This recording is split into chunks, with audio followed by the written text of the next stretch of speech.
Puji Tuhan, Bapak Ibu yang diberkati oleh Tuhan, kita bersyukur buat anugerah Tuhan, buat kasih Tuhan yang sungguh besar dalam setiap kehidupan kita. Puji Tuhan, saat hari ini kita akan kembali merenungkan satu bagian dalam kebenaran firman Tuhan yang saya beri tema akibat ketidaksetiaan. Kita buka dalam 1 Tawari pasal yang ke-10 di ayat yang ke-13 sampai dengan ayat yang ke-14. 1 Tawari pasal 10 ayat 13 sampai dengan ayat yang ke-14. Saya akan bacakan untuk kita semua firman Tuhan. Demikianlah Saul mati karena perbuatannya yang tidak setia terhadap Tuhan, oleh karena ia tidak berpegang pada firman Tuhan, dan juga karena ia telah meminta petunjuk dari arwah dan tidak meminta petunjuk dari Tuhan. Sebab itu Tuhan membunuh dia dan menyerahkan jabatan raja itu kepada Daud bin Isai. Bapak Ibu yang diberkati oleh Tuhan, adanya pertempuran antara Raja Saul dan anak-anaknya dan para tentara melawan bangsa Israel, melawan bangsa Filistin. Inilah kisah dari 1 Tawari pasal yang ke-10 ini, bagaimana menjelaskan, bagaimana memberitahukan tentang peperangan antara orang Filistin dan juga keluarga dari Saul. Dan di dalam peperangan ini yang mengalami kekalahan adalah orang Israel. Bagaimana di sana dikatakan mereka berada dalam situasi yang tidak baik. Anak-anak Saul kalah di dalam peperangan, semua gugur dalam peperangan, termasuk Saul. Saul, sana dikatakan ketika situasinya terdesak, ketika situasinya yang tidak baik itu, firman Tuhan menjelaskan dia membunuh dirinya sendiri. Dia menghunuskan pedangnya dan membunuh dirinya sendiri. Dan tragisnya di akhirnya adalah orang Filistin memotong kepala Saul dan menancapkannya di rumah dagonnya atau di Baal mereka. Bapak Ibu yang diberkati oleh Tuhan, dan pasal ini menjelaskan bahwa Saul mati bukan karena ia tidak mampu berperang. Saul mati bukan karena musuh lebih hebat daripada dia. Bukan karena musuhnya lebih hebat sehingga Saul mengalami kekalahan.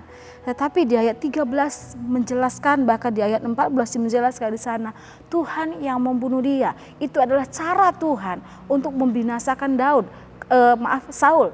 Karena apa? Karena Saul tidak setia.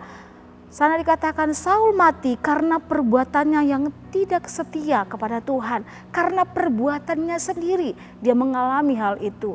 Karena perbuatan sendiri sehingga Tuhan mengizinkan mereka mengalami kekalahan yang besar. Mereka mengalami kekalahan yang luar biasa. Apa yang menjadi ketidaksetiaan Saul? Yang bagian ayat yang 13 di sana dikatakan demikianlah Saul mati karena perbuatannya yang tidak setia terhadap Tuhan. Yang pertama, Saul tidak berpegang pada firman Tuhan. Saul tidak berpegang akan kehendak Tuhan di dalam setiap kehidupannya. Bapak Ibu yang diberkati oleh Tuhan, kisah Saul bagaimana Allah memilih Saul untuk menjadi raja. Bahkan Tuhan memberikan tanda-tanda bagi Saul. Tuhan meneguhkan Saul supaya Saul sadar bahwa dia orang yang dipilih oleh Tuhan menjadi raja pertama bagi bangsa Israel. Tetapi di perjalanan hidupnya, ketika Allah meminta dia untuk melakukan sesuatu, dia tidak pernah melakukannya dengan baik. Bahkan saya katakan Saul tidak berpegang pada firman Tuhan. Bapak Ibu yang diberkati oleh Tuhan, orang yang mengaku mengasihi Tuhan pasti dia melakukan kehendak Tuhan. Di dalam 2 Timotius pasal yang ketiga ayat yang ke-16, 2 Timotius pasal yang ketiga ayat ke-16 di sana firman Tuhan menjelaskan segala tulisan yang diilhamkan Allah memang bermanfaat untuk mengajar, untuk menyatakan kesalahan, untuk memperbaiki kelakuan, dan untuk mendidik orang dalam kebenaran. Ini adalah fungsi firman Tuhan. Mengapa setiap kita diwajibkan bahkan disarankan untuk membaca kebenaran firman Tuhan, untuk belajar firman Tuhan. Karena dalam firman Tuhan ini banyak nasihat, di dalam firman Tuhan ini banyak teguran, juga bisa membimbing kita untuk menjadi anak-anak Tuhan yang lebih dekat dengan Tuhan. Bahkan karakter-karakter Allah, karakter-karakter Kristus, kasih Tuhan, kebaikan Tuhan kita bisa lihat di dalam kebenaran firman Tuhan. Kita bisa mengenal Dia dengan baik, sehingga kita bisa menuruti kehendak Dia, kita menuruti perintah-perintah Dia. Karena apa? Kita tahu apa yang menjadi perintahnya, mana yang baik, mana yang tidak. Saul, firman Tuhan menjelaskan, dia tidak menuruti firman Tuhan. Dia tidak berpegang pada kebenaran firman Tuhan. Yang kedua, apa yang menjadi kesalahan Saul? Bagian yang ke-13, oleh karena ia berpegang, saya ulangi, demikianlah Saul mati karena perbuatannya yang tidak setia terhadap Tuhan, karena ia tidak berpegang pada firman Tuhan, dan juga karena ia telah meminta petunjuk dari arwah. Yang kedua yaitu dia meminta petunjuk dari Allah, bukan meminta petunjuk dari Tuhan. Bapak Ibu yang diberkati oleh Tuhan, Saul sebagai raja yang dipilih langsung oleh Tuhan, seharusnya dia tahu bahwa dia adalah pilihan Tuhan. Dia seharusnya datang kepada Tuhan, dia seharusnya dekat dengan Tuhan.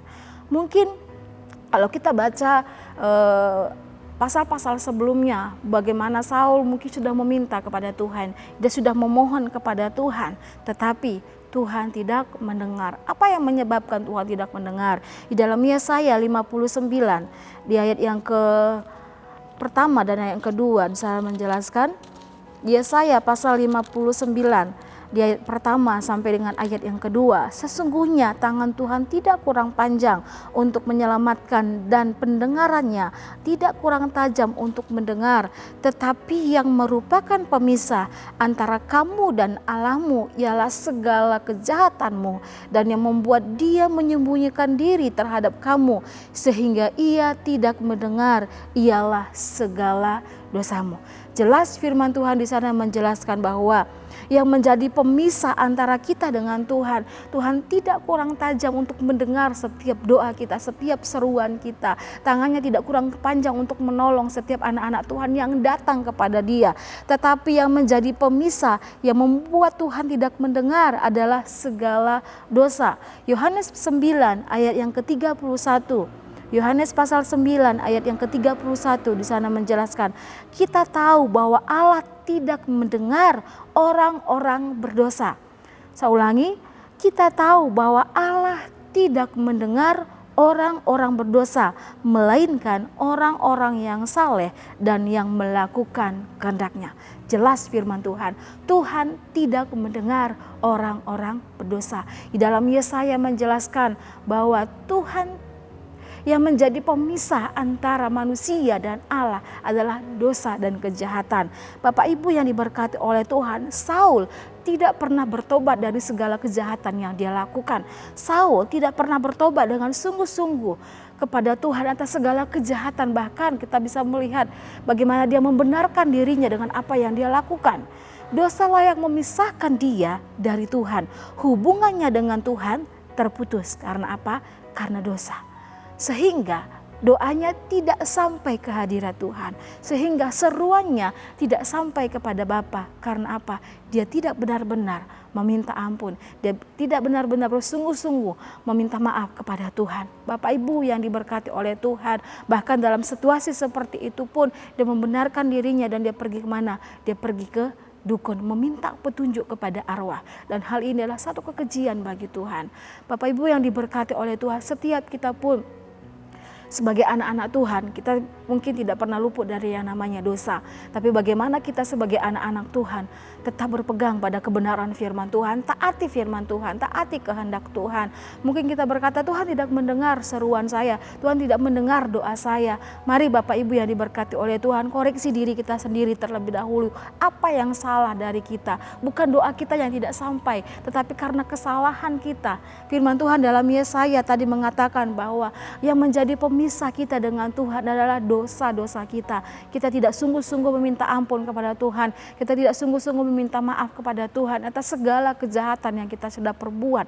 Tapi bagaimana kita sebagai anak Tuhan belajar untuk merendahkan hati, meminta ampun kepada Tuhan. Sehingga apa? Doa kita sampai kepada Tuhan. Dan jangan mencari pembenaran diri sendiri. Mungkin kita berkata, oh saya benar, saya melakukan ini karena begini, saya melakukan ini karena seperti ini. Tapi kita belajar untuk merendahkan hati di hadapan Tuhan. Bapak Ibu yang diberkati oleh Tuhan, kita perlu untuk menjadi anak-anak Tuhan yang sungguh-sungguh bertobat di hadapan Tuhan. Karena apa?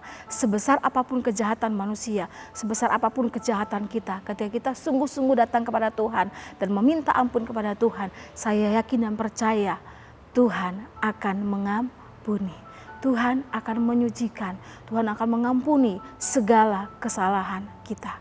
Bapak Ibu diberkati oleh Tuhan, kita belajar dari apa yang dilakukan oleh Raja Saul. Raja Saul adalah raja yang dipilih oleh Tuhan. Raja Saul adalah raja yang dipilih langsung oleh Tuhan menjadi seorang raja. Tetapi karena ketidaksetiaannya akan firman Tuhan, karena ketidaktaatannya berakibat sangat fatal. Akibatnya adalah ketidaktaatannya kepada firman Tuhan.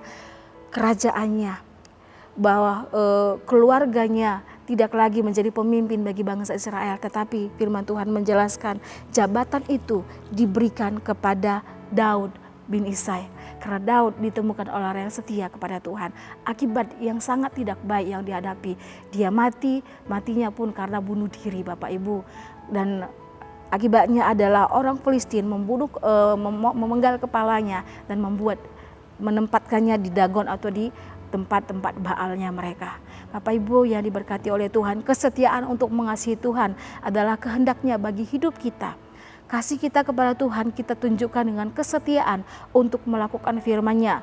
Kesetiaan kepadanya kita tunjukkan dengan tetap percaya dan mengandalkan kekuatannya di tengah situasi atau di tengah-tengah situasi yang berat sekalipun.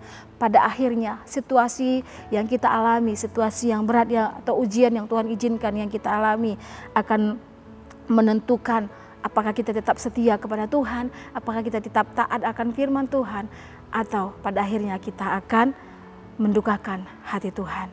Kembali kepada setiap kehidupan kita, tapi kita belajar dari Saul, akibat yang tidak baik yang dia alami ketika dia tidak taat akan kebenaran firman Tuhan. Tapi biarlah setiap kehidupan kita menjadi anak-anak Tuhan yang taat akan Tuhan, ikuti apa yang menjadi kehendak Tuhan, petunjuk Tuhan di dalam setiap kehidupan kita. Puji Tuhan, Tuhan Yesus memberkati setiap kehidupan kita. Kita berdoa.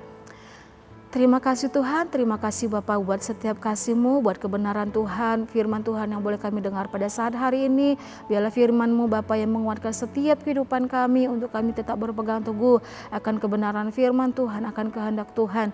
Dan biarlah rencana dan kehendak Tuhan yang terjadi dalam setiap kehidupan kami, berkati materaikan firman-Mu di dalam setiap kehidupan kami. Terima kasih Tuhan, terima kasih. Siapakah yang dapat mengetahui kesesatan? Bebaskanlah keluarga GPD El Shaddai Magelang dari apa yang tidak GPD El Shaddai Magelang sadari. Lindungilah keluarga GPD El Shaddai Magelang terhadap kesombongan. Janganlah itu menguasai keluarga GPD El Shaddai Magelang sehingga keluarga GPD El Shaddai Magelang menjadi tidak bercela dan bersih dari pelanggaran. Terima kasih Tuhan, jadilah kehendak Tuhan dan rencana Tuhan di dalam setiap kehidupan kami, memberkati setiap sidang jemaat Tuhan dimanapun mereka berada. Segala puji hormat kemuliaan hanya bagi nama Tuhan. Dalam nama Tuhan Yesus Kristus kami berdoa. Haleluya. Amin.